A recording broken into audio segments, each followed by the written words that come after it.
Good evening, everyone.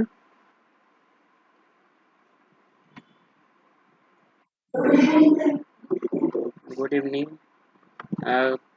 Last two classes में हमने library legislation के बारे में पढ़ा। अलग अलग लाइब्रेरी लेजिस्लेशंस कल हमने पढ़े। ठीक है, उससे पहले हमने लाइब्रेरी लेजिस्लेशन क्या होता है, लाइब्रेरी लेजिस्लेशन के लिए जो मॉडल पब्लिक लाइब्रेरी एक्ट्स बनाए गए हैं उनके बारे में पढ़ा। ठीक है, आज हम कुछ और लेजिस्लेशन के बारे में पढ़ेंगे जो लाइब्रेरी से डायरेक्टली रिलेटेड नहीं है, लेकिन लाइब्रेरी प्रोफेशनल के लिए वो जानना जरूरी है। ठीक है, उसमें से कुछ एक्ट्स तो ऐसे हैं जो देश के हर सिटीजन को जानना जरूरी है, जैसे राइट टू इंफॉर्मेशन एक्ट। ठीक है, तो जो आपका ब्लॉक 2 का यूनिट 7 है। ठीक है, यूनिट 7। तो आज हम लाइब्रेरी लेजिस्लेशन में अदर रिलेटेड लॉ जो है वो हम पढ़ेंगे।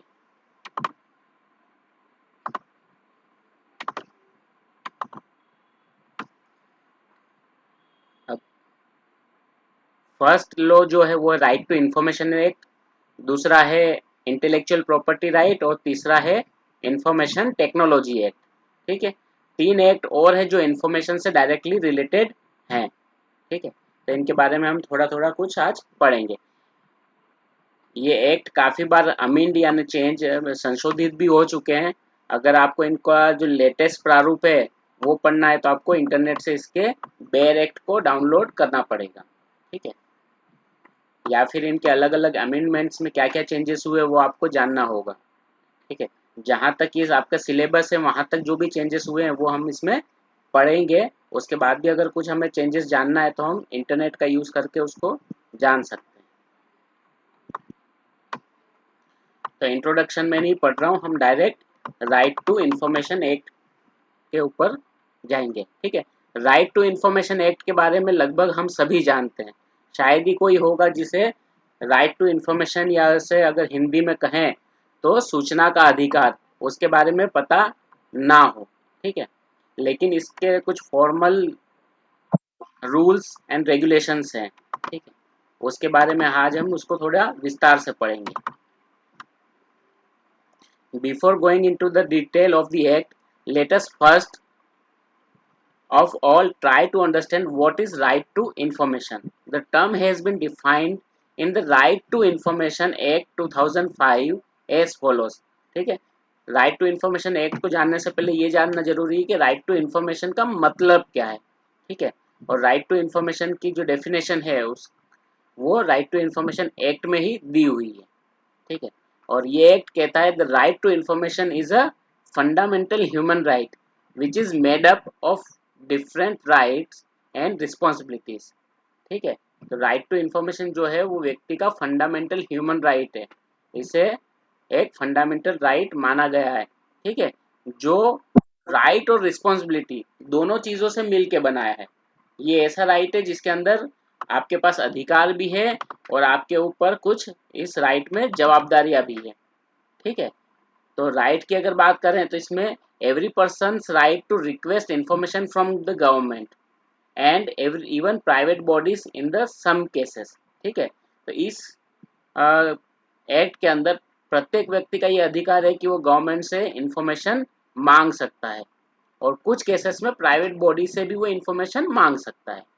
ठीक है, और ड्यूटी क्या है, it is duty of the government. ठीक है, ये गवर्नमेंट की ड्यूटी है कि जो भी इंफॉर्मेशन उनसे मांगी गई है वो उन्हें प्रोवाइड करें अनलेस डिफाइंड एग्जेप्शन अप्लाइज। ठीक है, अगर उस पर कुछ एग्जाम्पशंस जो लॉ में दिए हुए हैं वो अप्लाई नहीं होते हैं तो। ठीक है, the duty of government to proactively disclose information that is of general public interest without the need of request from citizen। ये एक्ट ये भी कहता है कि गवर्नमेंट को कुछ ऐसी इंफॉर्मेशन हमेशा डिस्क्लोज करके रखनी चाहिए जो जनरल पब्लिक के इंटरेस्ट की हो। ठीक है, और उसको फिर इंफॉर्मेशन मांगी जाने की जरूरत नहीं होना चाहिए, वो बिना मांगे ही अपनी वेबसाइट के थ्रू या फिर अपने ऑफिसेस के थ्रू उसको डिस्क्लोज गवर्नमेंट को करना चाहिए। ठीक है, और गवर्नमेंट के बहुत सारे डिपार्टमेंट इन चीज़ों को फॉलो करके सुओ मोटो इन्फॉर्मेशन भी डिस्क्लोज करते हैं। ठीक है, the constitution of India is totally silent about right to information. ठीक है, कॉन्स्टिट्यूशन में राइट टू इंफॉर्मेशन के बारे में कहीं भी कुछ भी लिखा हुआ नहीं है। However the honourable supreme court of India has long recognised RTI as fundamental right essential for democratic functioning of the country as well as integral part of the right to freedom of speech and expression guaranteed by the constitution। ठीक है, जो article 19 में है, and a necessary part of right to life that is right article 21। ठीक है, तो constitution में कभी कहीं ये लिखा हुआ नहीं कि राइट टू इंफॉर्मेशन होना चाहिए, लेकिन सुप्रीम कोर्ट, माननीय सुप्रीम कोर्ट ने अपने निर्णयों में ये कहा है कि जो सूचना का अधिकार है, information act, information right to information है, वो लोगों का क्या है, फंडामेंटल राइट है। ठीक है, और वो देश के जो संविधानिक फंक्शनिंग है, ठीक है, डेमोक्रेटिक यानी लोकतांत्रिक जो फंक्शनिंग है देश की, उसको चलाने के लिए, और राइट टू फ्रीडम जो है, freedom of speech and expression जो आर्टिकल 19 का भाग है, और राइट टू लाइफ जो आर्टिकल 21 का भाग है, तो उन दोनों के लिए राइट टू इंफॉर्मेशन होना जरूरी है। ठीक है, तो सुप्रीम कोर्ट, अगर आपको नहीं पता तो ये समझ लीजिए कि कॉन्स्टिट्यूशन को लॉ के रूप में कन्वर्ट करने का काम सबसे ज्यादा जो है वो सुप्रीम कोर्ट का ही है। ठीक है ना, राइट टू, अगर आप आर्टिकल 21 या आर्टिकल 19 ये सब चीजें पढ़ोगे ना जो बेयर एक्ट्स में, तो वो एक एक दो दो लाइन के हैं, लेकिन उस पर सुप्रीम कोर्ट ने इतने सारे डिसीजन दिए हैं, उसकी इतनी सारी एनालिसिस की है कि उसके ऊपर हजारों पेजेस लिखे जा सकते हैं।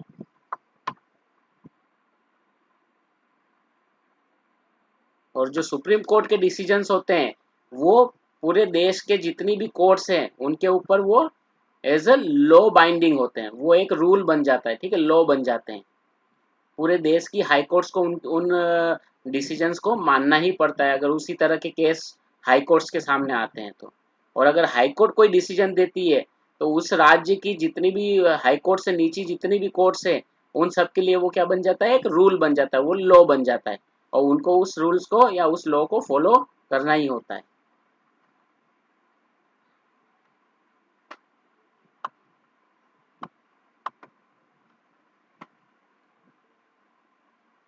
The right to access information lies in the fact that government information belongs to the people। ठीक है, अगर राइट टू इंफॉर्मेशन एक्ट की बात की जाए तो ये माना जाता है कि जो गवर्नमेंट प्रॉपर्टी, जिस तरह से हम बोलते हैं government property is public property, उसी तरह से गवर्नमेंट इंफॉर्मेशन जो है वो पब्लिक इंफॉर्मेशन मानी जाती है। It is owned neither by the people body who hold it nor by government who has generated it. ठीक है, तो ये जो इंफॉर्मेशन होती है, वो ना तो गवर्नमेंट की होती है जिन्होंने उस इंफॉर्मेशन को बनाया है, ना ही उन बॉडीज की, अलग अलग डिपार्टमेंट्स की होती है जिनके पास वो इंफॉर्मेशन होती है। ये इंफॉर्मेशन बनाई है गवर्नमेंट ने, वो होती है गवर्नमेंट्स के डिपार्टमेंट्स के पास, लेकिन ये होती है किसकी, एक पब्लिक की इंफॉर्मेशन होती है, क्योंकि इस इंफॉर्मेशन को जनरेट करने में पब्लिक का फंड यूज किया गया है। ठीक है, और अगर उसको रखने में और उसको और उसके डेवलपमेंट में जो भी खर्च आता है, ठीक है, वो सारा पब्लिक मनी से होता है, इसलिए वो सारी इंफॉर्मेशन पब्लिक इंफॉर्मेशन मानी जाती है। This shows a citizen has right to access to information relating to government's policy, decisions, action as well as decision making processes। ठीक है, तो गवर्नमेंट की पॉलिसी, गवर्नमेंट के डिसीजंस, गवर्नमेंट के एक्शंस, ठीक है, और वो डिसीजन किस तरह से लेते हैं, उस प्रोसेस के ऊपर भी लोगों को उनसे क्वेश्चन पूछने का या इंफॉर्मेशन लेने का अधिकार है। ठीक है, a citizen has even the right to access information held by private bodies और इंडिविजुअल इन सर्टेन केसेस। कुछ केसेस ऐसे होते हैं जहाँ पे लोगों को प्राइवेट बॉडी से और इंडिविजुअल से, ठीक है, प्राइवेट इंडिविजुअल से भी इंफॉर्मेशन लेने का अधिकार है। It is to be noted that right to information is not absolute.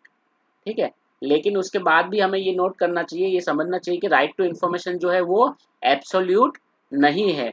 ऐसा नहीं है कि सारी गवर्नमेंट इंफॉर्मेशन, क्योंकि पब्लिक इंफॉर्मेशन है, वो पब्लिक को डिस्क्लोज कर दी जाए। There are certain information which can not be passed on to the public for various reason. ठीक है, बहुत सारी ऐसी इन्फॉर्मेशन होती है जो पब्लिक को डिस्क्लोज नहीं की जा सकती और जिसके बहुत सारे रीजंस हो सकते हैं। We shall try to pinpoint this type of information. ठीक है, तो उस तरह की इंफॉर्मेशन को हम समझेंगे। A question may arise to a citizen as to need of RTI Act. ठीक है, an example of being quoted below from data Debashe's book to substantiate the need of RTI। ठीक है, एक क्वेश्चन ये भी उठता है कि एक सिटीजन के लिए आरटीआई की जरूरत क्या है। ठीक है, तो डेबासर्स जो बुक उन्होंने एक बुक लिखी थी और उसके अंदर आरटीआई एक्ट की क्या नीड है उसको उन्होंने एक्सप्लेन किया था। ठीक है, कुछ एग्जांपल्स उन्होंने दिए थे। एक एग्जांपल उन्होंने दिया था वो है अ school run by a private trust in Gujarat was charging fees from students even though the school was receiving support from the state government and was not supposed to collect any fees from the student। ठीक है, यानी जो government से support ले रही थी that means कि वो एक कौन सी थी स्कूल, वो एक गवर्नमेंट एडेड स्कूल थी और वो क्या कर रही थी, वो स्टूडेंट से फीस चार्ज कर रही थी। ठीक है, a parent used RTI Act passed by the Government of India to ask principal of the school to provide him with the copies of circulars or government orders that permitted the school to collect fees। ठीक है, तो किसी parents ने उनको RTI act के अंदर में information मांगी और ये कहा कि आप हमें वो सर्कुलर्स या वो ऑर्डर्स गवर्नमेंट के दे दीजिए जिसके अकॉर्डिंग या जो आपको एम्पावर करते हैं लोगों से या पेरेंट्स से फीस कलेक्ट करने के लिए। Following the RTI application, principal could not produce any government circular or any order and admitted in the writing that the school did not have any authority to collect fees from the student except the computer classes which the trust had begun at its own expenses। ठीक है, और इसके against में principal ने ये admit किया कि हमारे पास ऐसा ना कोई ऑर्डर है, ना कोई हमारे पास सर्कुलर है और ना ही हमारे पास किसी भी तरह की अथॉरिटी है कि हम स्टूडेंट से कंप्यूटर क्लास की फीस के अलावा कोई और फीस ले सकें। ठीक है, और कंप्यूटर क्लास की भी फीस इसलिए ले सकते थे वो क्योंकि कंप्यूटर क्लास जो थी वो ट्रस्ट ने अपने खर्चे से एस्टेब्लिश की थी। Needless to say now the students are not asked to pay any fees. ठीक है, उसके बाद वहां पे किसी भी स्टूडेंट से किसी भी तरह की फीस मांगी नहीं गई।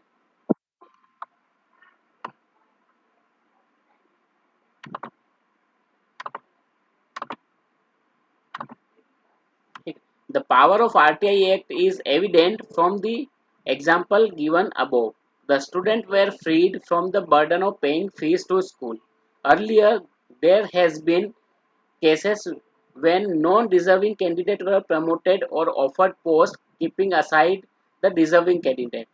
ठीक है, तो ये एग्जांपल ये हमें बताता है कि इससे आरटीआई की मदद से बच्चे क्या थे, फीस के बर्डन से बच गए।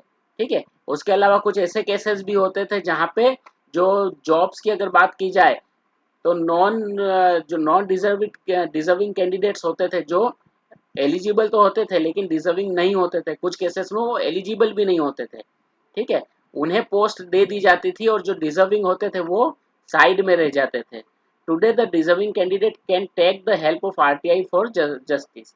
आज के दौर में जो डिजर्विंग कैंडिडेट है वो आरटीआई एक्ट की मदद ले सकते हैं।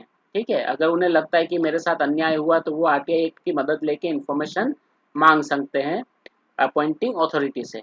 Because of the RTI act the authority have become careful today and think twice before doing any irregularities। ठीक है, आरटीआई एक्ट की वजह से जो अथॉरिटीज है वो क्या हो गई, केयरफुल हो गई है और वो किसी भी इरेगुलरिटी मतलब कोई भी गलत काम करने से पहले दो बार सोचते हैं। Gradually, the power of RTI is unfolding as people are becoming more and more aware of it। ठीक है, धीमे धीमे आरटीआई एक्ट के जो लाभ है, ठीक है, यानी वो खुल रहे हैं, वो लोगों को पता चल रहे हैं। जैसे जैसे लोगों को आरटीआई एक्ट के बारे में पता चल रहा है वो उसको यूज कर रहे हैं अलग अलग जगह पर।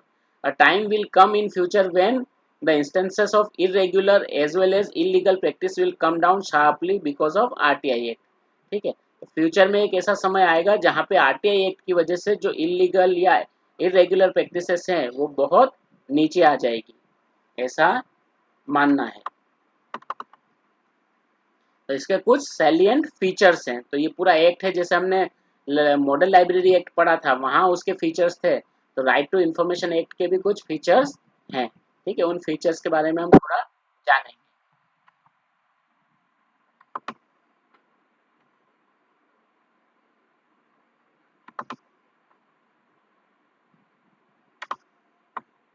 ठीक है, तो इसका जो चैप्टर 1 है प्रिलिमिनरी, जिसे कहा जाता है प्रिलिमिनरी, ठीक है, it provides meaning of appropriate terms. तो जो कोई भी एक्ट अगर आप देखोगे तो वहां पे जो सेक्शन 2 या सेक्शन 3 सेक्शन 1 ये होते हैं, ये क्या बताते हैं, ये पूरे एक्ट के अंदर में जो जो टर्म्स यूज किए गए हैं उनका मीनिंग बताते हैं। ठीक है, तो ये भी जो प्रिलिमिनरी है वो क्या करता है, पहले सभी जो टर्म्स है, गवर्नमेंट है, सेंट्रल इंफॉर्मेशन कमीशन है, सेंट्रल पब्लिक इंफॉर्मेशन ऑफिसर है या चीफ इंफॉर्मेशन ऑफिसर है, ठीक है, इंफॉर्मेशन है, ठीक है, रिकॉर्ड, राइट टू इंफॉर्मेशन, अलग अलग जितनी भी टर्मिनोलॉजीज उसमें यूज की गई है उन सारी टर्मिनोलॉजी की डेफिनेशन बताता है। We are we are all familiar with the term information. ठीक है, इंफॉर्मेशन टर्म से हम सब वाकिफ है, उसके बारे में समझते हैं कि इंफॉर्मेशन टर्म का मतलब क्या है। However we should be familiar with the connotation of the term information as given in the act. ठीक है, लेकिन फिर भी हमें इस एक्ट के अंदर इंफॉर्मेशन शब्द की जो मीनिंग दी हुई है उसको हमें समझना होगा, because the scope of term has been spelled out quite elaborately here and not generally available in our conventional reference sources। ठीक है, क्योंकि यहाँ पे ये जो एक्ट है इसके अंदर जो इंफॉर्मेशन शब्द है या इंफॉर्मेशन टर्म है उसकी डेफिनेशन को बहुत इलेबोरेट किया गया है और उसे उस तरह से यूज नहीं किया गया है जैसे हम अपनी जनरल रेफरेंस लाइफ में, अपनी डेली लाइफ में यूज करते हैं। We also should be clear about the term meaning of right to information as given in the act। उसके साथ साथ हमें right to information की भी meaning को समझना होगा। According to the act, information means any material in any form, including records, documents, memos, emails, opinions, advices, press release, circulars, orders, logbooks, contracts, reports, papers, samples, models, data materials held in any electronic format, and information relating to any private body which can be accessed by a public authority under any other law for the time being in force। ठीक है, तो इस act में information के का मतलब क्या कहा गया कि इंफॉर्मेशन कोई भी मटेरियल हो सकता है, किसी भी फॉर्म में हो सकता है। ठीक है, इंफॉर्मेशन में रिकॉर्ड है तो भी आएगा, मेमो है तो भी आएगा, डॉक्यूमेंट है तब भी आएगा, ईमेल है तो भी आएगा, ओपिनियन है, एडवाइस है, press release, papers, reports, contracts, models, जो भी है वो सारा इंफॉर्मेशन की डेफिनेशन के अंदर आता है। और ये इंफॉर्मेशन किसी प्राइवेट बॉडी की भी हो सकती है। ठीक है, और वो प्राइवेट बॉडी कैसी होनी चाहिए, वो प्राइवेट बॉडी ऐसी हो जिस प्राइवेट बॉडी को जनरल पब्लिक एक्सेस करती हो।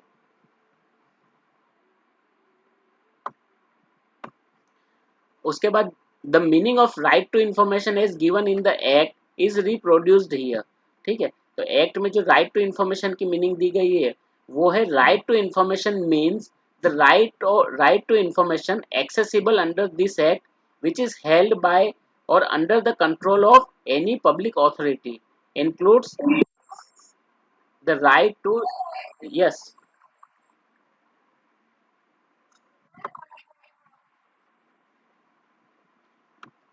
क्या हुआ, क्या क्वेरी आपकी? ऐसी प्राइवेट बॉडी जिनको पब्लिक एक्सेस करती हो उसकी इंफॉर्मेशन भी आप गवर्नमेंट से ले सकते हैं। आपकी आवाज ऐसी आ रही है जैसे माइक से कोई बोल रहा है।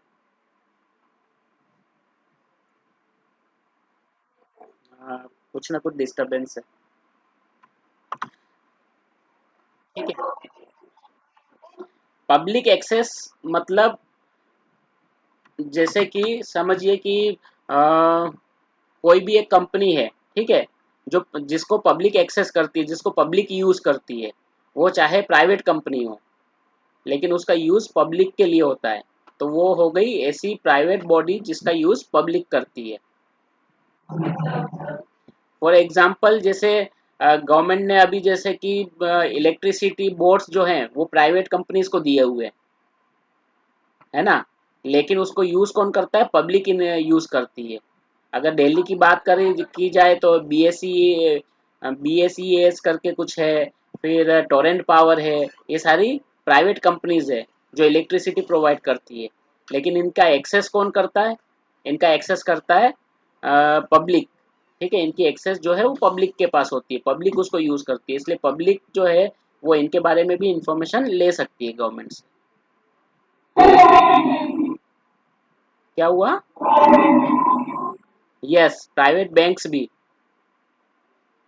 ठीक है, प्राइवेट बैंक्स भी जो पब्लिक एक्सेस करती है वो सारी पब्लिक वो हो गई, पब्लिक बॉडीज हो गई, चाहे वो प्राइवेट है लेकिन वो पब्लिक यूज करती है ना, इसलिए उसकी भी इंफॉर्मेशन पब्लिक को मिलना चाहिए। ठीक है, तो वो मैंने केवल एक एग्जांपल दिया, कुरियर सर्विसेज हैं या कुछ और बहुत सारी बैंक्स है, प्राइवेट स्कूल्स हैं, ठीक है, प्राइवेट कॉलेजेस हैं, तो ये सारी वो ऑर्गेनाइजेशंस है जिनका यूज पब्लिक करती है। यस यस दीपाली बोलिए।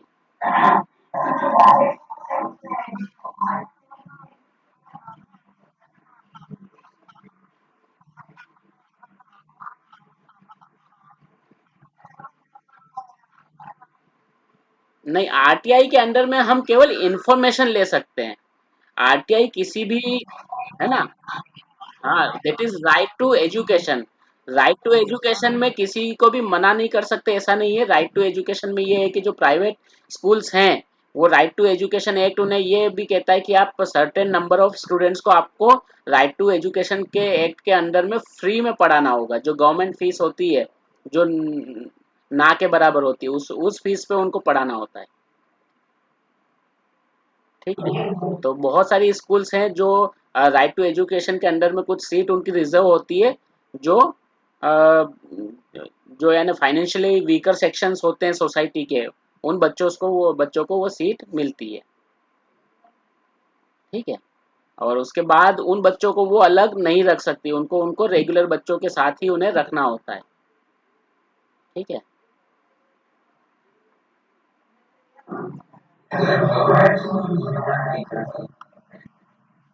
Right to education government school तो मना करेगी ही नहीं, उनको तो देना ही है। हाँ, राइट टू एजुकेशन एक्ट जो है ना, राइट टू एजुकेशन एक्ट कुछ जो सोसाइटी के इकोनॉमिकल वीकर सेक्शन को प्राइवेट स्कूल्स में एडमिशन का राइट देता है।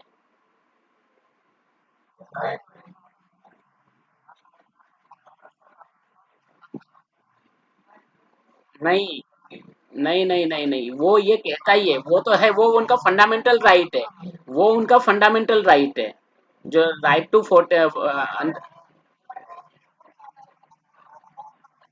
हाँ, वो, और वो राइट भी राइट टू एजुकेशन के थ्रू ही मिला है। ईडब्ल्यूएस जो है ना, वो भी राइट टू एजुकेशन के थ्रू उनको मिला है। हाँ, वो उसका पार्ट है, यानी पूरा एक्ट वो केवल एक ही चीज नहीं है ना, राइट टू एजुकेशन तो यानी एजुकेशन को फंडामेंटल राइट बनाता है बस। ठीक है, और अंडर 14 ईयर्स, पहले आपको पता होगा राइट टू एजुकेशन एक्ट आने से पहले अंडर 14 ईयर्स की भी स्कूल में फीस होती थी, गवर्नमेंट स्कूल में भी होती थी। ठीक है, चाहे वो 5 रुपए 10 रुपए जो भी हो, लेकिन अब वो भी नहीं होती है। अब कंप्लीटली 14 ईयर्स तक कंप्लीटली फ्री एजुकेशन होता है गवर्नमेंट स्कूल्स में। ठीक है, और उसके अलावा जो प्राइवेट स्कूल्स होती है, क्योंकि प्राइवेट स्कूल्स को भी बहुत सारी चीजें गवर्नमेंट प्रोवाइड करती है। ठीक है, बहुत जगह में उनको लैंड भी गवर्नमेंट प्रोवाइड करती है, इसलिए उनको एफिलिएशन गवर्नमेंट प्रोवाइड करती है। तो इसलिए गवर्नमेंट इस एक्ट के अंडर में उनको कुछ बच्चों को एडमिशन देना उनके लिए जरूरी होता है। उनको जब एफिलिएशन दिया हुआ होता है ना, तभी उनको एक कंडीशन होती है कि आपको कुछ बच्चों को राइट टू एजुकेशन एक्ट के अंडर में एडमिशन देना है, और एडमिशन केवल फिर वीकर सेक्शन के बच्चों को ही देना होता है। ऐसा नहीं कि जो अपने बच्चों को वैसे ही उस स्कूल में अफोर्ड कर पा रहा हो, ठीक है, और फिर राइट टू एजुकेशन के अंडर में वो सीट उनको मिल जाएगी, तो फिर जो वीकर सेक्शन है वो तो रह जाएगा, उन्हें कहीं नहीं मिलेगा फिर। ठीक है, तो ये है सारा।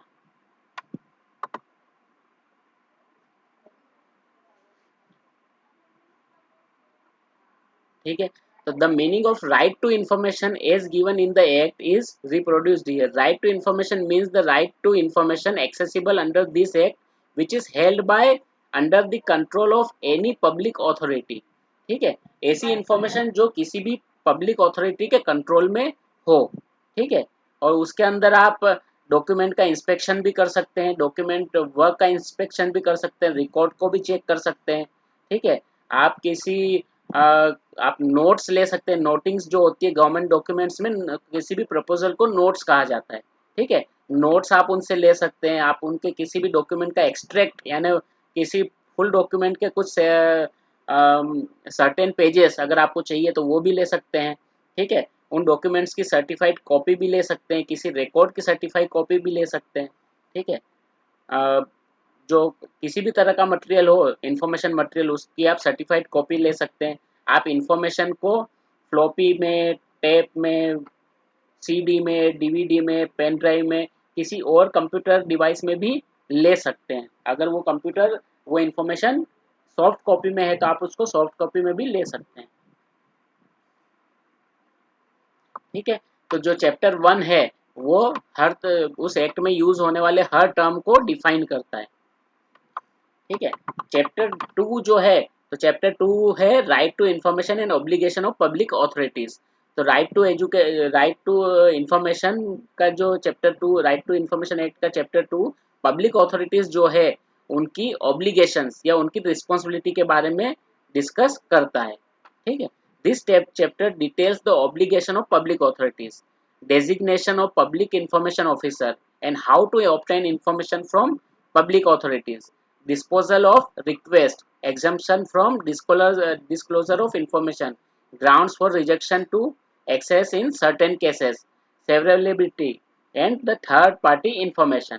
ठीक है, तो ये जो सेकंड चैप्टर है वो इन सब चीज़ों के बारे में बात करता है कि उन्हें कौन कौन सी इंफॉर्मेशन देना है, कौन सी इंफॉर्मेशन ऐसी है जो वो नहीं दे सकते, कौन सी इंफॉर्मेशन है जिसको वो रिजेक्ट कर सकते हैं। ठीक है, थर्ड पार्टी इंफॉर्मेशन, कौन सी थर्ड पार्टी इंफॉर्मेशन वो दे सकते हैं, कौन सी थर्ड पार्टी इंफॉर्मेशन नहीं दे सकते हैं। ठीक है, here the term severability and third party needs explanation. ठीक है, तो सीवियरेबिलिटी की एक्सप्लेनेशन हमें समझना, उस टर्म को हमें समझना होगा, और थर्ड पार्टी जो टर्म है उसको भी हमें समझना होगा। ठीक है, तो severability generally means capability of being divided or disassociated। ठीक है, तो severability का मतलब होता है कि ऐसी चीज जिसको आप डिवाइड कर सकते हो या फिर अलग कर सकते हो। Suppose there is a piece of exempted information, एक ऐसी इंफॉर्मेशन है जो एग्जम्प्टेड है, wherein there is a portion that is disclosable, और उस इंफॉर्मेशन में कुछ ऐसा पोर्शन है जिसको आप डिस्क्लोज भी कर सकते हो। This particular portion is severable. ठीक है, इसको यानी आप अलग कर सकते हो। We get a clear idea as to the term in section 10 of the act which states where the request for access of information is rejected on the ground that it is in relation to information which is exempted from disclosure, then notwithstanding anything contained in this act, access may be provided to that part of the record which does not contain any information which is exempt from the disclosure under this act, and which can be reasonably be severed from any part that contains exempt information। ठीक है, तो ये कह रहा है कि अगर exam request for information यानी जो सूचना कुछ ऐसे डॉक्यूमेंट से मांगी गई है जिसको डिस्क्लोज करने के ऊपर, ठीक है, डिस्क्लोज ना करने की परमिशन है, यानी जिसको डिस्क्लोज नहीं किया जा सकता, लेकिन फिर भी, ठीक है, फिर भी अगर उस डॉक्यूमेंट में कोई ऐसा पोर्शन है जिसके डिस्क्लोजर के ऊपर किसी भी तरह का प्रतिबंध ना हो, उस तरह की इंफॉर्मेशन को डिस्क्लोज किया जा सकता है, उसको उस तरह की इंफॉर्मेशन को एक्सेस प्रोवाइड किया जा सकता है। ठीक है।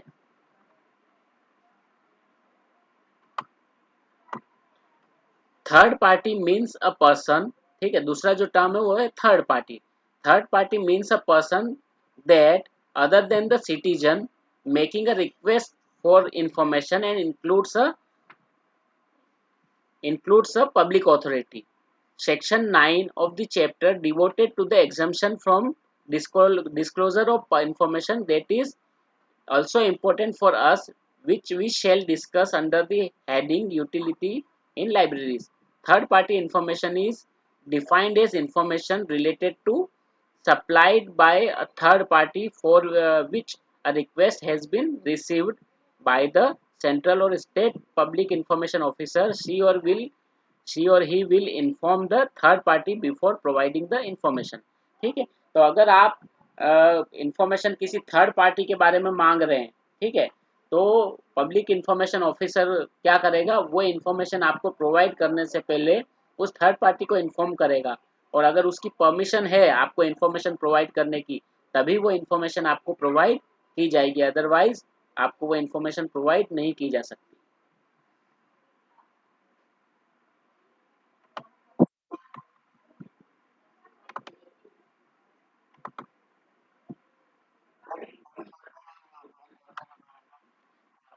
देखिए, फर्स्ट तो या तो मैं खुद हो गया, ठीक है, फर्स्ट में खुद हो गया, सेकंड जिससे मैंने इंफॉर्मेशन मांगी यानी गवर्नमेंट हो गई सेकंड, और थर्ड मतलब कोई प्राइवेट पर्सन,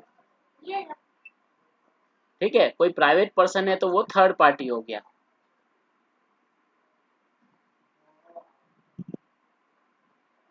ठीक है, आगे समझ में या नहीं आया?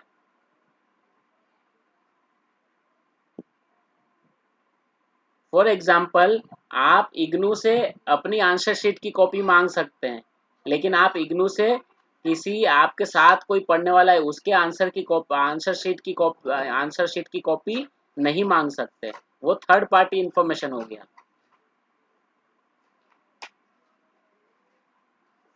गॉट इट और नॉट?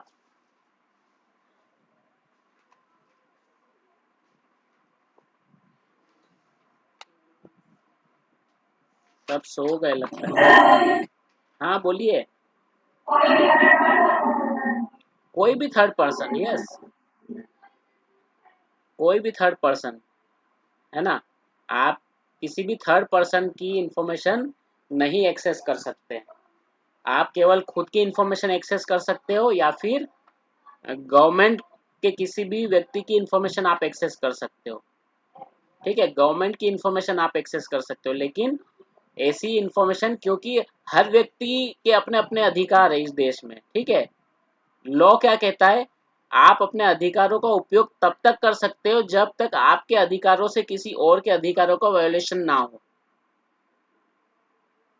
ठीक है। हाँ, तो अगर आपके अधिकार किसी और के अधिकारों का वायोलेशन कर रहे हैं, वहां पे आपके अधिकार क्या हो जाते हैं, समाप्त हो जाते हैं, है ना। अगर कोई प्राइवेट कंपनीज भी हो सकती है, यस, कंपनीज भी हो सकती है, प्राइवेट कंपनीज भी हो सकती है, प्राइवेट इंडिविजुअल भी हो सकते हैं।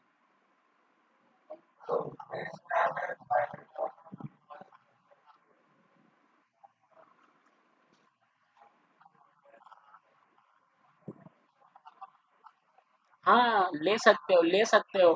फिर वो प्राइवेट कहाँ रही? मैंने जैसे कहा ना कि बीएससी जैसे बिजली कंपनियां होती है जो प्राइवेट है, ठीक है, लेकिन आप पब्लिक उसको एक्सेस करती है, इसलिए फिर वो पब्लिक उसकी इंफॉर्मेशन ले सकती है। गवर्नमेंट किससे डील कर रही है वो गवर्नमेंट को इंफॉर्मेशन देना होगा, तब वो थर्ड पार्टी नहीं रहेगा। ठीक है, तो उसी तरह से है।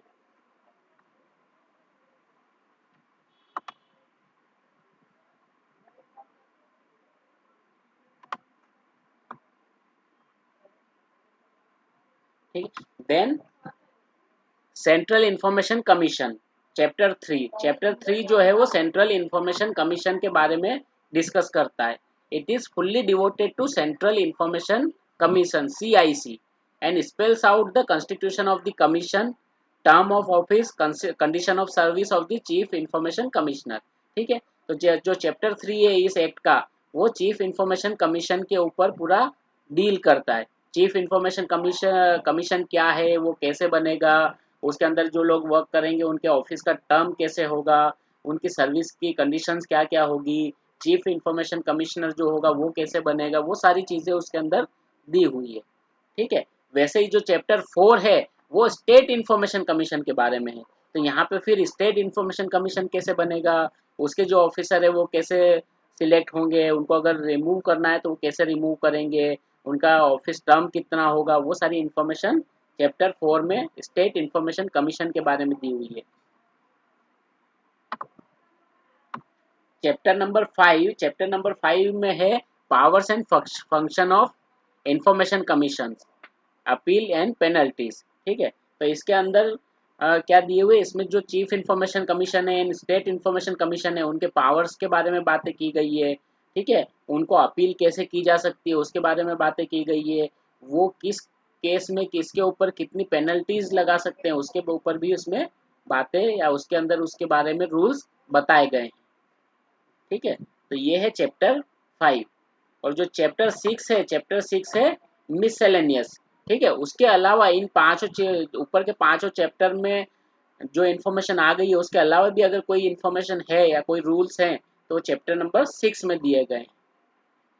ठीक है, जैसे the chapter encompasses a number of items such as protection of action taken in good faith, overriding effect of the act, bar of jurisdiction of the court, non-applicability of the act in case of certain organizations such as security and intelligence organization, monitoring and reporting of the implementation of the provision of the act by CIC or SIC, role of appropriate government in preparation of educational program and performance of related activity to make public aware of provision of the act.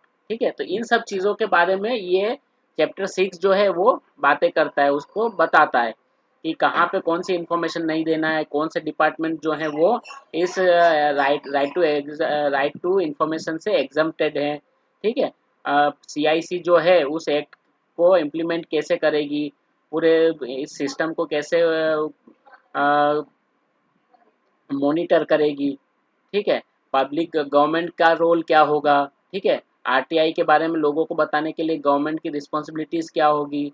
ठीक है, कौन सी competent authority होगी जो इन RTI के act को बना सकती है, उसको चेंज कर सकती है. ठीक है, तो ये सारी चीज़ें रूल चैप्टर नंबर 6 में दी गई है.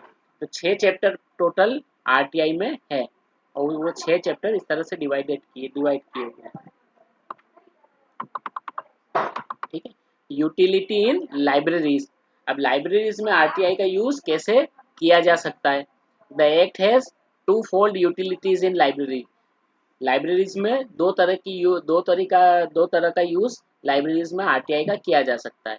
First, it can be used as good reference source, and secondly it will act as guide to inform us as to the information that can be disclose to the citizen. ठीक है, तो library के लिए RTI act जो है वो एक good reference source की तरह काम करता है. दूसरा, ये हमें ये भी बताता है लाइब्रेरी के थ्रू कि कौन सी इंफॉर्मेशन जो है वो सिटीजन को डिस्क्लोज की जा सकती है. We have already point out that there may be some information which is not disclosable to the public. Section 8 of the Act has pinpointed the non-disclosable information which reads as follows. ठीक है, तो act का जो section 8 है वो ऐसी information को बताता है जिसको डिस्क्लोज नहीं किया जा सकता है.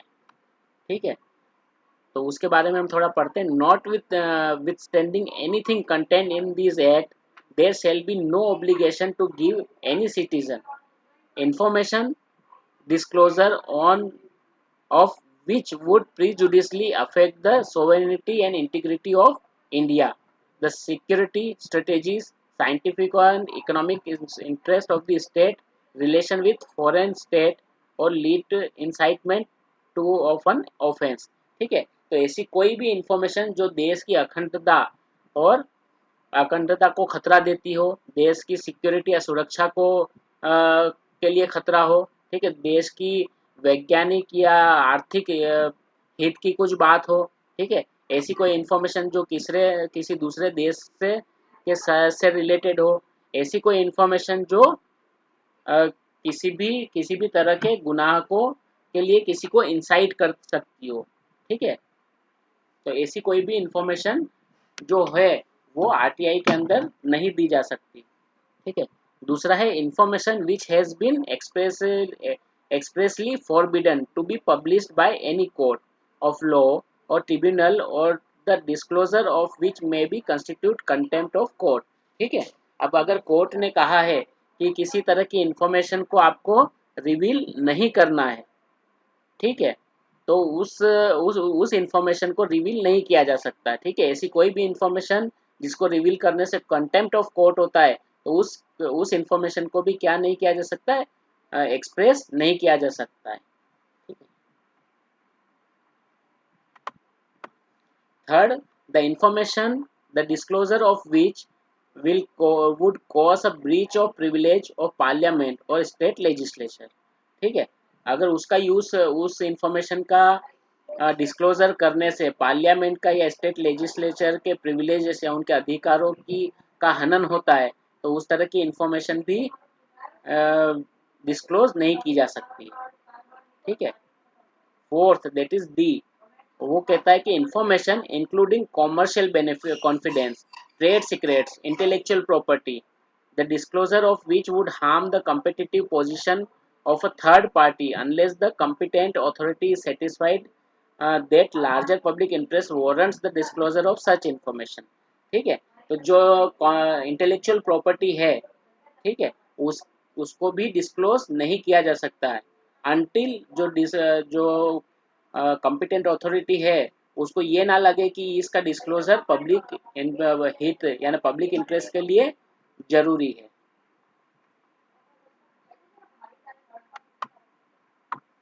ठीक है, then information available to a person in his fiduciary relationship unless the competent authority is satisfied that the largest public interest warrants the disclosure of such information। ठीक है, तो किसी भी व्यक्ति की, ठीक है, उसकी प्राइवेट जो इंफॉर्मेशन या प्राइवेट रिलेशनशिप्स के बारे में किसी भी तरह की इंफॉर्मेशन नहीं दी जा सकती जब तक जो कॉम्पिटेंट अथॉरिटी है उसको ये ना लगे कि इसकी इंफॉर्मेशन पब्लिक करना पब्लिक इंटरेस्ट में जरूरी है। ठीक है, information received in confidence by from foreign government, किसी विदेशी सरकार से कॉन्फिडेंशियल कोई इंफॉर्मेशन गवर्नमेंट को मिली हो उसे भी डिस्क्लोज नहीं किया जा सकता। Then information the disclosure of which would endanger the life or physical safety of any person or identity the source of information or assistance given in confidence of law enforcement और security purpose, ऐसी कोई भी information जिससे किसी भी व्यक्ति की के जीवन पर खतरा किसी भी तरह का आ रहा है तो वो इंफॉर्मेशन नहीं दी जा सकती है। ठीक है, information which would impede the process of investigation और apprehension of prosecution of the offender. ठीक है, तो ऐसी कोई सी भी इंफॉर्मेशन नहीं दी जा सकती है कि जो प्रोसिक्यूशंस में कुछ केसेस अगर चल रहे हैं, ठीक है, और इन्वेस्टिगेशन जिस केस पे चल रही है उसको वो क्या प्रभावित करेगी। ठीक है, तो वैसे भी कोई इंफॉर्मेशन नहीं दी जा सकती।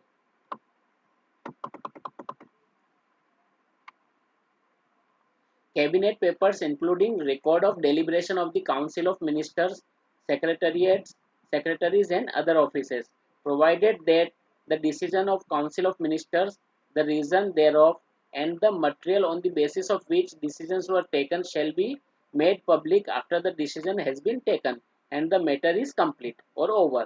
ठीक है, तो कैबिनेट के जो पेपर्स होते हैं जिसमें किसी भी तरह के डिसीजंस लेने वाले होते हैं, ठीक है, तो उस तरह के पेपर्स भी पब्लिक नहीं किए जा सकते, लेकिन उसमें ये रूल है कि जब डिसीजन ले लिए जाते हैं तो उसको पब्लिक करना जरूरी होता है। Provided further that those matters which come under the exemption specific in this section shall not be discussed। ठीक है, उसमें से भी अगर कुछ मैटर ऐसा है जो एग्जम्पशन में आ रहा है तो उसको फिर डिस्क्लोज नहीं किया जा सकता है। Information which relate to personal information, the disclosure of which has no relationship to any public activity or interest, or which would cause an unwarranted invasion of the privacy of individual, unless the CIC or SPI officer or the appellate authority, or as the case may be, satisfied that the largest public interest justifies the disclosure of such information। ठीक है, तो third party की कोई भी information नहीं दी जा सकती है जब तक जो कॉम्पिटेंट अथॉरिटी है उनको ऐसा ना लगे कि इसकी इंफॉर्मेशन डिस्क्लोज करना पब्लिक इंटरेस्ट में जरूरी है। Provided that the information which cannot be denied to the parliament or state legislature shall not be denied to any person। ठीक है, तो ऐसी कोई भी इंफॉर्मेशन जो पार्लियामेंट और स्टेट लेजिस्लेचर को मना नहीं कर सकते उसको देने से, तो वो किसी और पर्सन को भी देने से मना नहीं कर सकते। अगर आप कोई इन्फॉर्मेशन पार्लियामेंट को दे सकते हैं या स्टेट असेंबलीज को दे सकते हैं तो वो हर इन्फॉर्मेशन पब्लिक को भी देना जरूरी है। Notwithstanding anything in the Official Secret Act 1923 nor any of the exemption permissible in accordance with subsection 1, a public authority may allow access to information if public interest in disclosure outweighs the harm to the protected interest। ठीक है, तो अगर उसके बाद ये भी कहा है कि जो ऑफिशियल सीक्रेट एक्ट है या फिर जो एग्जम्प्टेड इंफॉर्मेशन है, लेकिन अगर पब्लिक अथॉरिटी को ये लगता है कि इसको डिस्क्लोज करने से उतने नुकसान नहीं होंगे जितने इसको ना डिस्क्लोज करने से, तो वो उसको डिस्क्लोज कर सकता है। Then subject to the provision of the clause A, B, A, C, F of section 1, any information to any occurrence, event or matter which has taken place, occurred or happened 20 years before the date on which any request is made under the section shall be provided to any person making a request under that section। ठीक है, तो ये कह रहा है कि कोई भी इंफॉर्मेशन किसी भी घटना के बारे में, किसी भी मैटर के बारे में, ठीक है, जो उस जिस दिन इंफॉर्मेशन मांग रहे हैं उससे अगर 20 साल पहले हुई है तो फिर क्या करना है, उसको वो इंफॉर्मेशन प्रोवाइड करना है। ठीक है, उससे वो इंफॉर्मेशन प्रोवाइड करना है जो 20 साल पुरानी है। ठीक है, provided that where any question arises to as to the date from which the said period is of 20 years has to be completed, the decision of the CI central government shall be final, subject to the usual appeal provided for this act।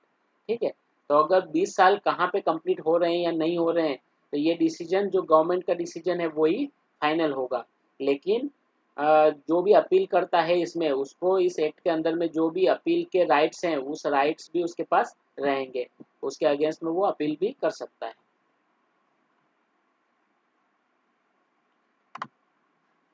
ठीक है, तो इन सब चीज़ों को, इन exemption को ध्यान में रखते लाइब्रेरियन को क्या करना है, उनको ऐसे डॉक्यूमेंट्स डिसाइड करना है कि जो पब्लिक को डिस्क्लोज नहीं कर सकते हैं।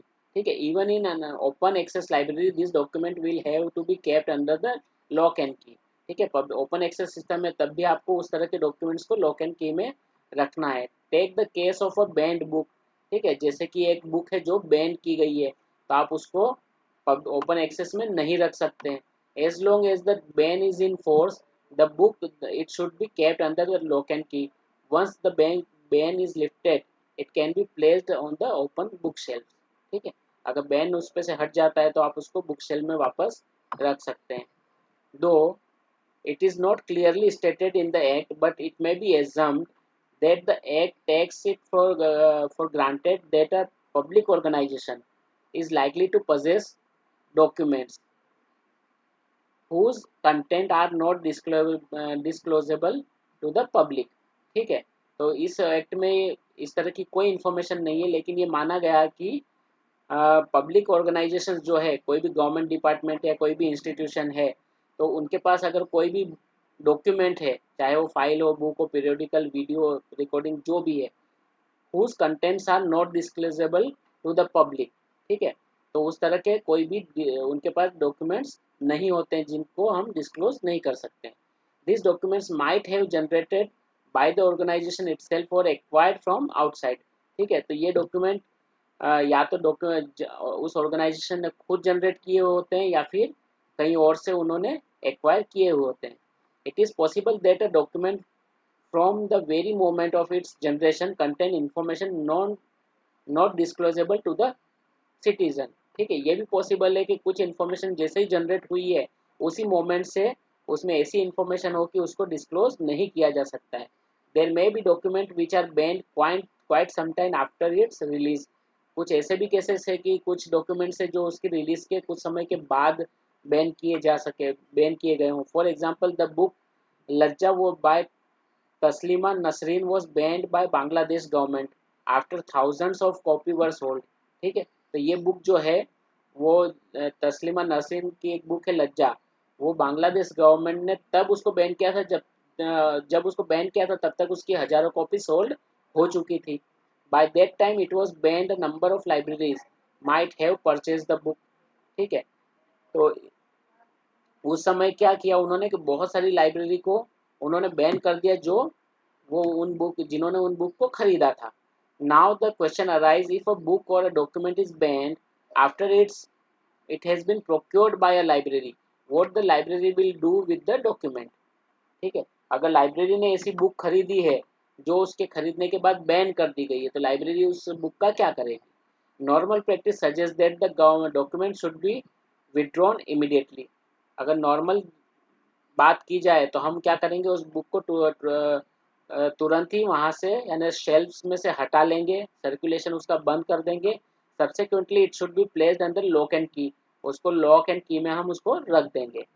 During Hitler's regime the banned book in Germany use to be burn, ठीक है। हिटलर के समय में जो बैंड बुक थी उसको जला दिया जाता था। Should we follow the same practice with the banned book और document, possibly not because the ban of the book may be lifted after some time, ठीक है। तो क्या हम भी ये कर सकते हैं कि बुक को जला दें, लेकिन वो पॉसिबल नहीं है क्योंकि अगर बैन बाद में लगाया जा सकता है तो बैन बाद में हटाया भी जा सकता है, ठीक है। फॉर एग्जाम्पल पत्थर डाबी by the noted novelist Sharad Chandra Chattopadhyay was banned during our freedom struggle, ठीक है। तो शरद चंद्र चट्टोपाध्याय की एक बुक है पत्थर दाबी, ठीक है, उसे हमारे फ्रीडम स्ट्रगल के दौरान उसको बैन कर दिया गया था। लेकिन भारत का को जब आज़ादी मिली उसके बाद उस बुक पे से बैन हटा लिया गया। Had the book been burned by the libraries that we would not have any copies of the book, अगर लाइब्रेरीज ने उन किताबों को जला दिया होता तो हमारे पास उसकी कोई कॉपी नहीं होती। There are various other cases where a citizen can ask for any file और for any information from a library, ठीक है।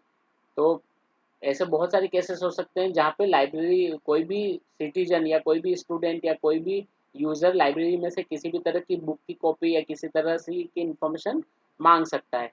Suppose a library has purchase number of computers from a particular supplier, any of the computer who has had quoted may ask for the file to find out how the particular supplier was selected, ठीक है। तो उसका ओपोजिटर जो है वो ये file मांग सकता है कि वो ये चेक करने के लिए कि उसको आपने ऑर्डर कैसे दिया, क्या प्रोसेस थी आपकी, आपने उसको कैसे सिलेक्ट किया। He may even take legal action if there is any anomaly in the selection of the supplier, ठीक है। अगर उसे कोई मिस्टेक मिलती है तो वो क्या कर सकता है, वो किसी भी प्रकार की लीगल एक्शन भी ले सकता है। A candidate who has not been selected for a library position may also ask to file may also ask the file to see if fair selection has been made, ठीक है। तो library position में library vacancy कुछ है तो वहाँ पे अगर उसे सिलेक्ट नहीं किया गया तो भी वो लाइब्रेरी में कैसे रिक्रूटमेंट हुई उसके बारे में फाइल को मांग सकता है, ठीक है। अब जो ये बुक है वो एक रेफरेंस सोर्स की तरह भी लाइब्रेरी के लिए यूज़फुल है, ठीक है। और क्योंकि इस सोर्स में बहुत इंपॉर्टेंट इन्फॉर्मेशन है, ठीक है, और वो इंफॉर्मेशन क्या कर सकता है, लाइब्रेरियंस क्या कर सकता है, वो यूजर्स को प्रोवाइड कर सकते हैं।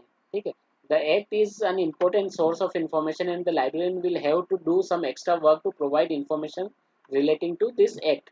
ठीक है, तो इस एक्ट के तहत लाइब्रेरीज को हो सकता है कुछ इन्फॉर्मेशन प्रोवाइड करने का भी काम आ जाए, तो उसको भी, लाइब्रेरियन को भी इस बुक को पढ़ना जरूरी है। Suppose the information a citizen is asking for it for available from the information commissioner of a particular state. Now it will be the duty of the librarian to tell the citizen the name of the commissioner. ठीक है, अगर librarian से एक question पूछा गया कि किसी भी पर्टिकुलर स्टेट के इंफॉर्मेशन कमिश्नर का नाम क्या है, तो फिर लाइब्रेरियन की ड्यूटी ये हो जाती है कि उस सिटीजन को हम उसका एड्रेस, उसका नाम, उसका फ़ोन नंबर, ये सब चीज़ें प्रोवाइड करें। This act does not provide this. The librarian himself will manage to gather the information to provide the reference sources. ठीक है, तो वो वहाँ का इंफॉर्मेशन कमिश्नर कौन है, उसका एड्रेस क्या है, फ़ोन नंबर क्या है, वो सब क्या होता है, वो उस बुक में नहीं दिया हुआ होता है। ठीक है, तो लाइब्रेरियन को खुद ही वो चीज़ें कलेक्ट करना होता है।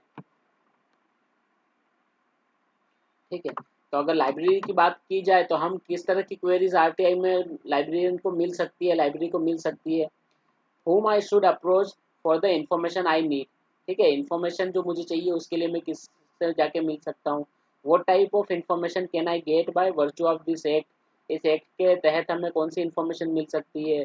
how long it will take to get information from solicited information। ठीक है, तो इस किसी भी तरह की इन्फॉर्मेशन जो मांगी गई है उसको हमें कितने समय में मिलेगी। how should I make the request for particular information। किसी भी पर्टिकुलर इन्फॉर्मेशन के लिए हमें किस तरह से एप्लीकेशन करनी चाहिए। ठीक है, कि क्या इन्फॉर्मेशन के लिए हमें पे फीस करना है, अगर पे करना है तो कुछ इन्फॉर्मेशन क्या हमें फ्री ऑफ कॉस्ट मिल सकती है। ठीक है, कितनी अमाउंट हमें इन्फॉर्मेशन के लिए पे करनी होगी। ठीक है, अगर मुझे इन्फॉर्मेशन नहीं मिली तो हम क्या कर सकते हैं, अगर हमें इंफॉर्मेशन रिजेक्ट कर दी तो हम क्या कर सकते हैं। तो ये सारे जो क्वेरीज है वो यूज़र की हो सकती है जो इस एक्ट के बारे में लाइब्रेरियन को मिले। All the queries can be answered using the act available on the government website and the book by the डेबाशर। ठीक है, तो इस बुक का यूज़ करके हम यूज़र की ये सारी क्वेरीज को आंसर कर सकते हैं। ठीक है, तो ये जो आरटीआई एक्ट है वो आपका कंप्लीट हो जाता है। यहाँ पे किसी को कोई क्वेरी है, एनी क्वेरी इन आरटीआई।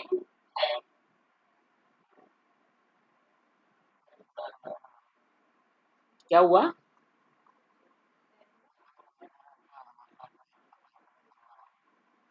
क्या हो गया, I am not getting. Network issue हो रहा है। ठीक है, देखिए अब इसमें कुछ बचा ही नहीं, जो आईपीआर है, आईपीआर हम लोग ऑलरेडी कवर कर चुके हैं, इसलिए मैं उसको फिर से कवर नहीं कर रहा हूँ। आईपीआर की एक क्लास हो चुकी है हमारी। ठीक है, इंटेलेक्चुअल प्रॉपर्टी की एक क्लास हो चुकी है, तो आईपीआर जो सेक्शन है उसको मैं कवर नहीं कर रहा हूँ। ठीक है, ये वही चीज़ें जो हमने डिस्कस कर ली है, इवन इससे भी ज़्यादा हमने उसको डिटेल में डिस्कस कर लिया है। ठीक है, तो आईपीआर हम नहीं पढ़ रहे हैं। आईपीआर आप पढ़िए अगर आपको कोई क्वेरी लग रही है। आईपीआर यहाँ पे केवल एक एक्ट के बारे में दिया हुआ है, कॉपीराइट एक्ट। ठीक है, जबकि हमने पेटेंट और ये सब चीज़ें भी पढ़ ली है। ठीक है, तो यहाँ भी कुछ चैप्टर्स हैं, उन चैप्टर्स के बारे में दिया हुआ है। तो आईपीआर वाला एक हम छोड़ रहे हैं क्योंकि इस पर क्लास हमारी हो चुकी है। Patent, yes, library reference source में जो एक्ट है वो लाइब्रेरी एक्ट जो है वो लाइब्रेरी रेफरेंस सोर्स की तरह काम करता है। ठीक है, अगर कोई यूज़र लाइब्रेरियन के पास आता है कि मुझे आरटीआई में मैं कैसे इन्फॉर्मेशन मांगूँ, आरटीआई में मुझे मैं किससे इन्फॉर्मेशन मांगूँ, कितनी फीस होगी, अगर इस तरह की क्वेरीज रेफरेंस लाइब्रेरियन के पास आती है तो उस तरह की क्वेरीज को आंसर करने के लिए उनके पास आरटीआई एक्ट होना चाहिए।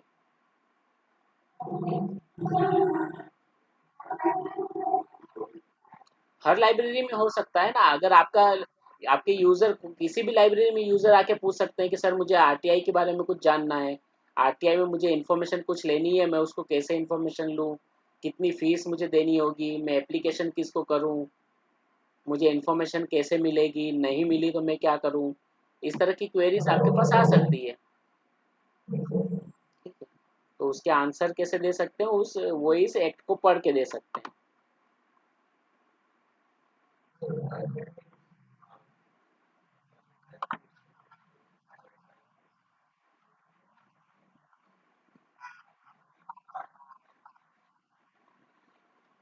नहीं, वो प्राइवेट, जो प्राइवेट ऑर्गेनाइजेशंस होती है वो राइट आरटीआई के एक्ट में नहीं आती है। ठीक है, वो आरटीआई के एक्ट में नहीं आती है, लेकिन अगर वो चाहे आरटीआई के एक्ट में आना तो वो आ सकती है।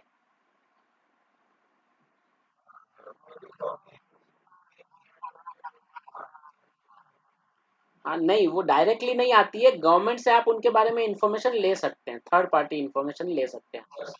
यस। ठीक है।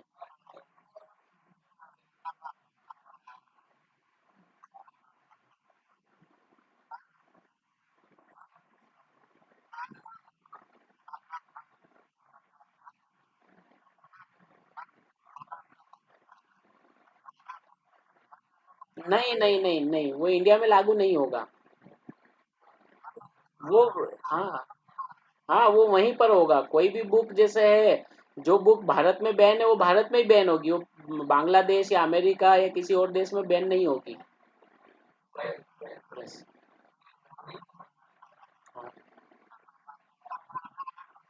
वो बांग्लादेश का एग्जाम्पल है। ठीक है, वो बुक, वो जो बुक थी लज्जा, उसको बांग्लादेश में बैन किया गया था। ठीक है। नहीं, नहीं, इंडिया पे उसका कोई इम्पेक्ट नहीं होगा। Yes. ठीक है। Any other question? यस।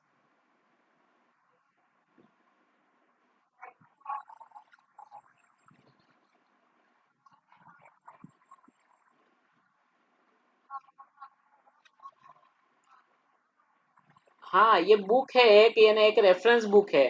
ठीक है, या तो आप राइट टू इन्फॉर्मेशन एक्ट को पढ़ लो, या डेबा शेर की एक बुक है, उन्होंने राइट टू इन्फॉर्मेशन के बारे में लिखी हुई है, उसको पढ़ लो, या उसका बेयर एक्ट ले लो। कहीं से भी वो इन्फॉर्मेशन सोर्स, आप उसको इन्फॉर्मेशन रेफरेंस सोर्स बना सकते हो आप।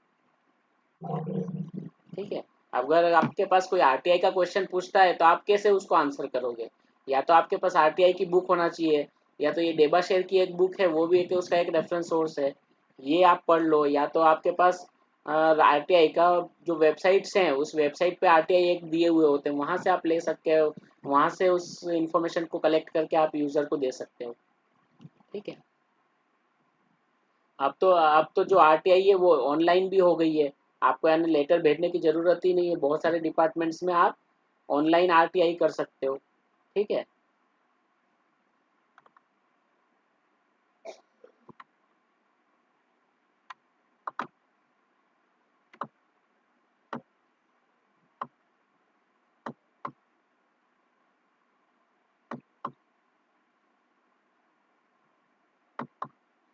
कॉपीराइट वाला सेक्शन हम नहीं ले रहे हैं। ठीक है, इसको बहुत डिटेल में दिया गया है, इतना डिटेल में नहीं पढ़ना है, बहुत ज़्यादा है ये।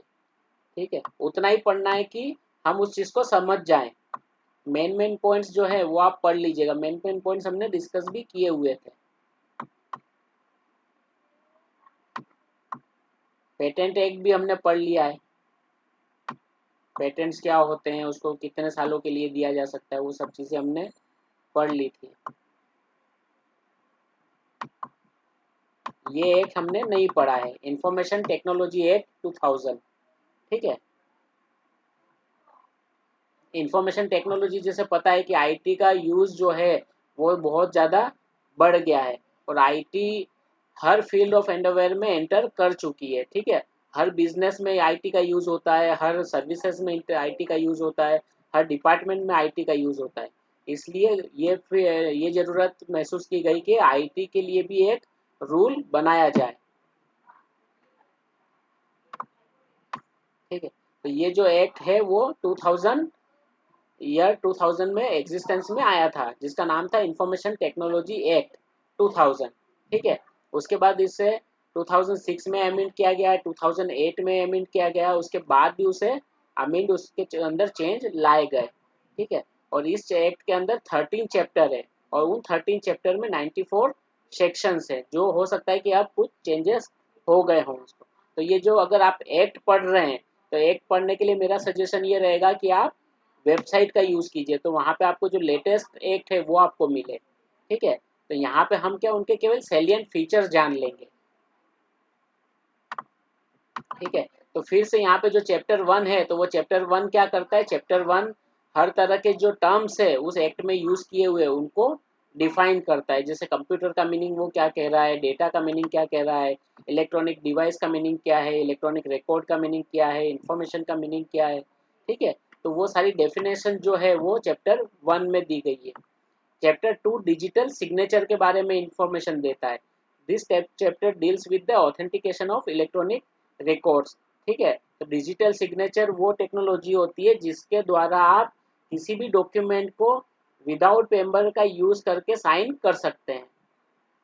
ठीक है, चैप्टर 3 जो है वो इलेक्ट्रॉनिक गवर्नेंस को डील करता है कि गवर्नमेंट के अंदर जो डिजिटल टेक्नोलॉजीज है उसका यूज़ कैसे किया जाएगा, उसको रिकॉग्निशन कैसे मिलेगी। ठीक है, डिजिटल सिग्नेचर का यूज़ कहाँ किया जाएगा, कैसे किया जाएगा।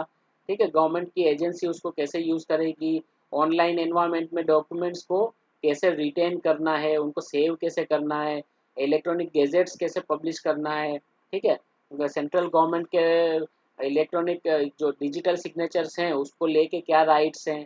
तो ये सारी इंफॉर्मेशन जो है इलेक्ट्रॉनिक गवर्नेंस की वो चैप्टर 3 में दी गई है। चैप्टर 4 जो है वो डिस्कस करता है attributes, acknowledgement and dispatch of electrical records, electronic records.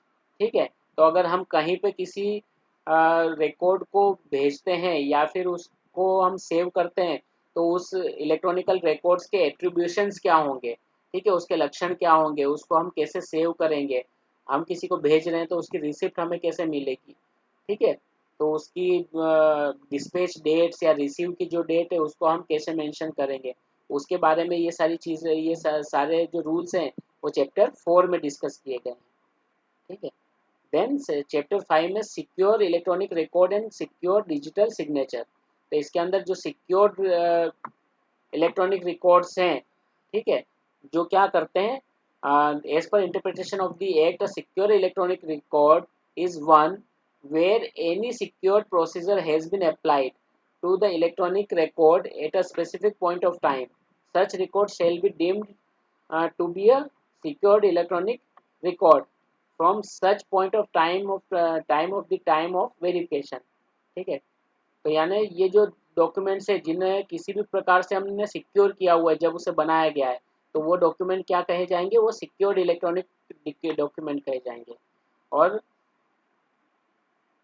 जो सिक्योर्ड सिग्नेचर्स हैं उसका मतलब है if by application of secured procedure agreed to the parties concern it can be verified that a signature at the time it was affixed was unique to the subscriber affixing it, capable of identifying such subscriber or creating in a manner or say using a means under the exclusive control of the subscriber and linked to the electronic record to which it is related and such।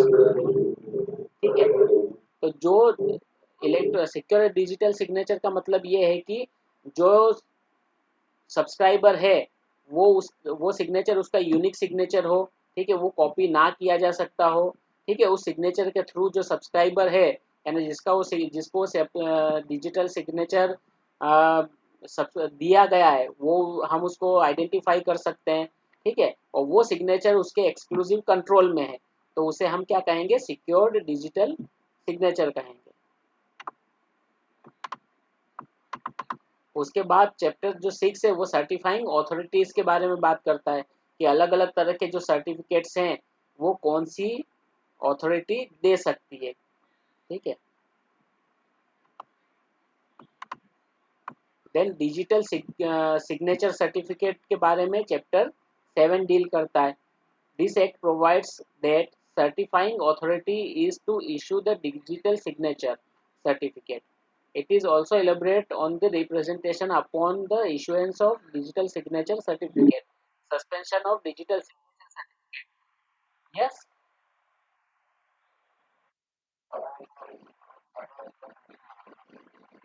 I am not getting, क्या कह रहे हो?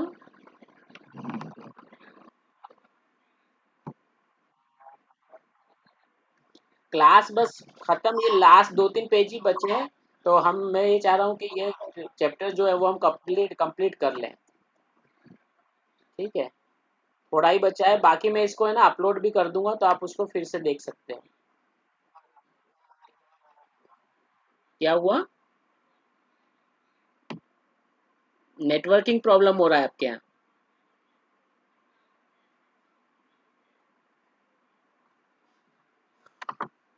ठीक है, देखिए तो digital signature certificate का मतलब क्या है? ऐसी ऑर्गेनाइजेशन, ऐसा जो व्यक्ति जो डिजिटल सिग्नेचर को इशू करता है, ठीक है, डिजिटल सिग्नेचर हर कहीं से नहीं नहीं ले सकते हैं। उसको कोई ना कोई ऐसी अथॉरिटी होती है जहां से उसको डिजिटल सिग्नेचर मिलेगा। ठीक है, अगर आपको कोई डिजिटल सिग्नेचर चाहिए तो कोई एक अथॉरिटी होगी जहां से आपको वो इशू करवाना होगा, वहां से आपको उस चीज़ का सर्टिफिकेट लेना होगा। और उस अथॉरिटी का ये भी अधिकार होता है कि वो आपको डिजिटल सिग्नेचर दे, उसके साथ साथ उसको सस्पेंड करने के भी अधिकार होते हैं। ठीक है, उसके साथ साथ अगर जिसने डिजिटल सिग्नेचर लिए हैं उसकी ड्यूटीज क्या होती है उसके बारे में चैप्टर 8 में डिस्कस किया गया है। ठीक है, चैप्टर 9 में इस एक्ट के अंदर में जो भी प्रॉब्लम हो रही है, यानी जो भी क्राइम हो रहे हैं, जो भी इसकी वायलेशंस हो रहे हैं, ठीक है, अगर उस तरह के कोई क्राइम हो रहे हैं तो उसकी पेनल्टीज और उसका लॉ वो यहाँ पे दिया गया है। अगर कोई इस लॉ के रिलेटेड किसी भी डॉक्यूमेंट में छेड़छाड़ करता है, या फिर डिजिटल सिग्नेचर को कॉपी करने का प्रयत्न करता है, या किसी के कंप्यूटर को अनऑथराइज्ड तरीके से यूज करने का प्रयत्न करता है, तो उस पर क्या हो सकता है? मुकदमा दायर हो सकता है। उसकी पेनल्टीज और लॉ इस चैप्टर 9 में दिए हुए हैं।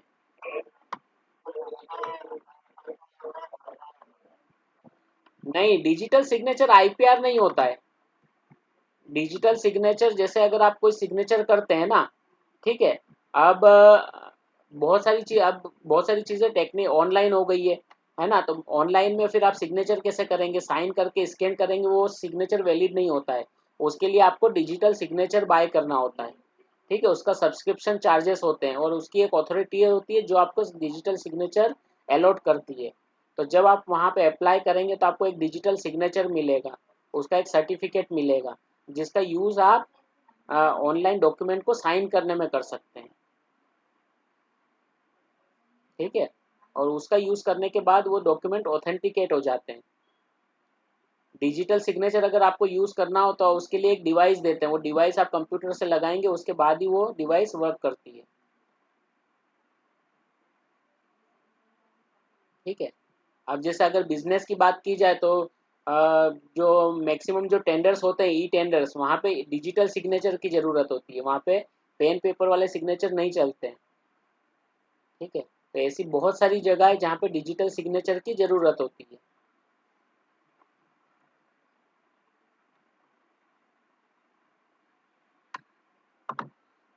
ठीक है, तो चैप्टर 10 जो है साइबर रेगुलेशन अपीलेट ट्रिब्यूनल्स। ठीक है, तो कौन सी जगह पे कहाँ कहाँ पे कौन जज होंगे, किस एरिया के कौन से जज होंगे, कौन से जज किस चीज़ को सुन सकते हैं, हियर कर सकते हैं, ठीक है, किस केस को दाखिल कर सकते हैं, वो सारी इंफॉर्मेशन चैप्टर 10 में दी हुई है। ठीक है, साइबर लॉज, ठीक है, कंप्यूटर आईटी एक्ट के अंदर में जो भी लॉ हैं, या जो भी ऑफेंसेस हैं, जो भी गुनाह है, उसके बारे में जो भी इंफॉर्मेशन है वो चैप्टर 11 में दी गई है। चैप्टर 12 में network service provider not to be liable in certain cases. ठीक है, कुछ ऐसे केसेस होते हैं जहाँ पे जो नेटवर्क सर्विस प्रोवाइडर है वो उनमें होने वाले किसी भी तरह के गुनाह के लिए वो जिम्मेदार नहीं होते। तो उस तरह के केसेस की इंफॉर्मेशन जो है वो यहाँ पे दी हुई है चैप्टर 12 में। और इन 12 चैप्टर में जो इन्फॉर्मेशन है या जो रूल्स है, उनके अलावा अगर कुछ चैप्टर रूल्स बाकी रह जाते हैं तो वो चैप्टर 13 में दिए हुए हैं। ठीक है, तो ये राइट इंफॉर्मेशन टेक्नोलॉजी एक्ट है। ठीक है, तो आईटी के बारे में सारे रूल्स यानी मैक्सिमम इसमें डिजिटल सिग्नेचर्स के बारे में दिया हुआ है। ठीक है, डिजिटल रिकॉर्ड्स के बारे में दिया हुआ है, उनके साथ जो छेड़छाड़ है, साइबर सिक्योरिटी रूल्स और इंफॉर्मेशन टेक्नोलॉजी के बारे में जो चेंजेस हैं, डेवलपमेंट्स हैं, उसके बारे में ये एक्ट बना हुआ है। ठीक है, इसके काफ़ी चेंजेस हो गए हैं। अगर आप इसको पढ़ रहे हैं तो आप इसको जो लेटेस्ट बेयर एक्ट है इसका उसको यूज़ कीजिए पढ़ने के लिए। ठीक है, now if you have any query you can ask.